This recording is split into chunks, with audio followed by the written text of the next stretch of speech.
Taste the Daily. பேரணியாக சென்று ஆர்ப்பாட்டத்தில் ஈடுபட்டு வருகின்றனர். இது குறித்த கூடுதல் விவரங்களை செய்தியாளர் ராகினி வழங்க கேட்கலாம். வணக்கம் ராகினி, வருவாய்த்துறை ஊழியர்கள் எதற்காக இந்த போராட்டத்தை மேற்கொண்டுள்ளனர்?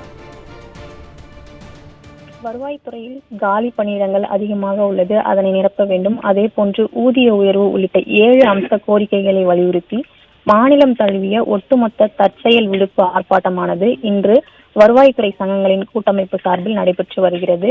மாவட்ட தலைநகர்களில் பேரணி மற்றும் தர்ணா ஆர்ப்பாட்டமாகவும் இது நடைபெற்று வருகிறது. குறிப்பாக வருவாய் மற்றும் பேரிடர் மேலாண்மை துறை மற்றும் நில அளவைத்துறையில் பணிபுரியும் அனைத்து நிலை அலுவலர்களுக்கும் உரிய பணி பாதுகாப்பு வழங்க வேண்டும்.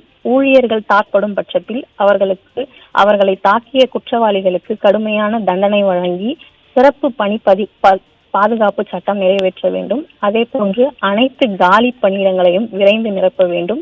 மேம்படுத்தப்பட்ட ஊதியம் மற்றும் தனி ஊதியம் வழங்க வேண்டும். ஒவ்வொரு ஆண்டும் ஜூலை 1ஆம் தேதி வருவாய்த்துறை தினமாக அனுசரித்து அரசாணை வெளியிட வேண்டும் என்ற 7 அம்ச கோரிக்கைகளை வலியுறுத்தி மாநிலம் தழுவிய அளவில் வருவாய்த்துறை சங்கங்களின் கூட்டமைப்பு சார்பில் ஆர்ப்பாட்டமானது நடைபெற்று வருகிறது. சென்னையில் மாவட்ட ஆட்சியர் அலுவலகம் நோக்கி பேரணியாக வந்த 100க்கும் மேற்பட்ட வருவாய்த்துறையினர் ஆட்சியர் அலுவலகம் அருகே அரசை கண்டித்து பதாகைகளை ஏந்தியவாறு கோஷங்கள் எழுப்பி ஆர்ப்பாட்டத்தில் ஈடுபட்டனர். இதே போன்று கன்னியாகுமரி, தர்மபுரி, ஈரோடு என அனைத்து மாவட்டங்களிலும் வருவாய்த்துறை சங்கங்களின் கூட்டமைப்பு சார்பில் திமுக அரசை கண்டித்து ஆர்ப்பாட்டமானது நடைபெற்று வருகிறது. அருண்,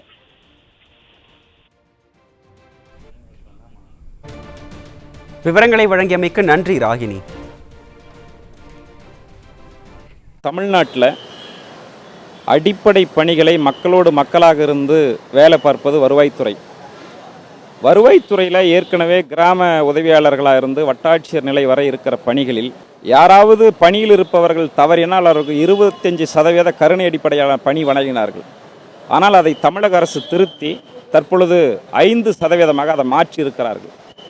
இந்த 5% என்பது கூட ஏற்கனவே மாவட்டத்தில் பணியாற்றுகிற கருணை அடிப்படையில் பணிக்கு வந்தவர்கள் 5% குறைகின்ற பொழுதுதான் அதில் ஒரு புதிய கருணை அடிப்படையான பணியாளர்களை தேர்வு செய்ய முடியும். இது ஒரு மிகப்பெரிய இந்த நாட்டிற்கு உழைத்த அரசூழியர்களுக்கான பெரும் கொடுமையான சட்டம் என்பதை நாங்கள் பார்க்கிறோம்.